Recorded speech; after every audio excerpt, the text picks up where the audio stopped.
All right, my name is Rhonda Fischer. I'm the program manager for ASAP, and that means that I'm in the fortunate position to work across the whole system. I get to participate in many of the project teams. I help Jeff as well as Matthew, our communications manager, in whatever comes up. We do a lot of connecting, whether that's individuals or organizations. And it's a balance between being flexible to handle opportunities as well as holding the pieces together, you might say. We've been very fortunate. I mean, one of the pieces of the program management is keeping track of the projects. And we've been fortunate to have a professional in this space, a woman, Vatsala Sharma, who's been helping us meet with the critical elements leaders and documenting the projects. And she's just an example of one of the sort of amazing people I see throughout the system. In the recovery space, we know it's about having a safe place to live and connecting people who care. Without ongoing support, the other components of the inner system won't succeed. It's an example of how the whole is better than the sum of the parts. If people leaving jail can't get integrated into the community, or people in treatment can't get the right kind of support they need, then the other components of the system won't succeed. It can be a lot of work going through the treatment, going through these different programs, and they can be expensive. If by the time they get to recovery, it breaks down, then the whole system's at risk, and this is at a personal level. There was a quote from a man in recovery who says, "You can be on the good path, but if something happens in your life and you think you're not worth anything, you do stupid things." I remember a Centerstone counselor talking about a time that he was starting somebody on their recovery journey, and there's a form they need to fill out. You know, one of the questions is, what are your hobbies? And there was a pause in the reply, and he looks up, and the man's in tears. He says, "You know, I spent so much of my life looking for drugs, I don't even really know what I like to do anymore." And what we envision in the recovery place is that this counselor can link this young man up with a team of community-trained mentors that can get to know this young man, talk to him about the things they like to do, where this man can live in a safe home in a therapeutic community where the other residents look out for each other, that there's transportation to a range of recovery meetings as well as different kinds of treatment, and also fun events to share in with the community. We can make this happen. Recovery is really where the power of the people comes in. I mean, it's the part of the system that the community owns and brings to life. We also know that healthcare is an important part of recovery. Many of the questions that we receive from individuals and family members have to do with covering the costs of treatment and the cost of living while the brain heals. How many times will insurance cover treatment? What does someone do until their insurance is activated? Are maintenance prescriptions covered? We can help people work through their questions by training compassionate volunteers who link them to community support. 3 people sitting in the front row are giving now and going above and beyond in their leadership efforts on the recovery team. It includes Anna Hillicord, who's the manager of adult and family services at Centerstone. She leads the hub team and also works across the quadrants. An example of going beyond is she spent 10 of her recent Sundays meeting with different faith communities on the hub concept. We're going to be at Hope Moravian at 11:15 on Sunday if you want to join a hub discussion. Ben Jackson, our Columbus trustee, is also on the hub team, and he leads the housing team, which, I made a mistake. No, so he has a fan club. Yeah. Oh, he has a fan club, okay.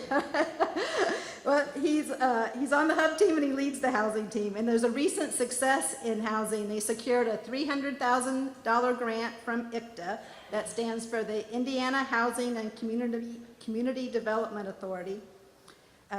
Scott Hundley from Columbus Community Church leads our recovery programs team, where so much is already happening. They recently updated the list of recovery programs on the ASAP website. It's under the Get Help, and there's maps. And we'll talk about it a little bit more later in the projects.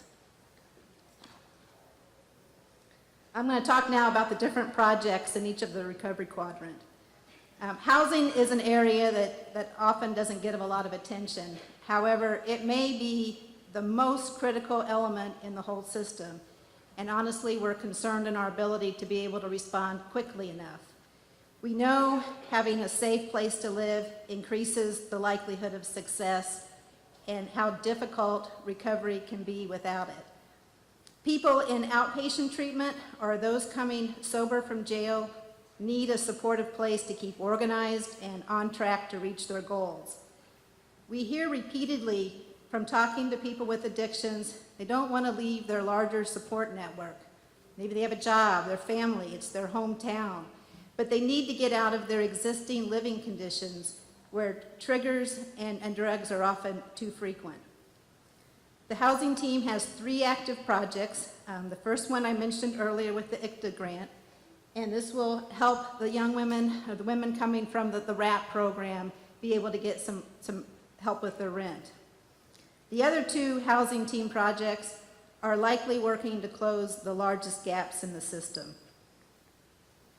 Transitional homes are safe places to stay while the brain heals. Maybe that's 2 years, maybe it's 6 months. One team is working on a transitional home for men and the other on a transitional home for women. These are not franchises. We know from our research they're locally owned and operated by people who care about recovery. For example, in North Vernon, I think there's 5 churches that are working together with some startup donation they got from a local factory to open a transitional home called Potter's Place. There is a state association starting to offer accreditation, and this will continue to evolve. If this is a place, if you're feeling called to help, transitional housing is an area that we're going to need the community support, both in finding sponsors who will champion a home and those who will welcome the residents. We want it such that everyone is confident in their safety, security, and privacy. Ben has a team helping with research, including Manju, the Badgeleys, Bill Jones, and others.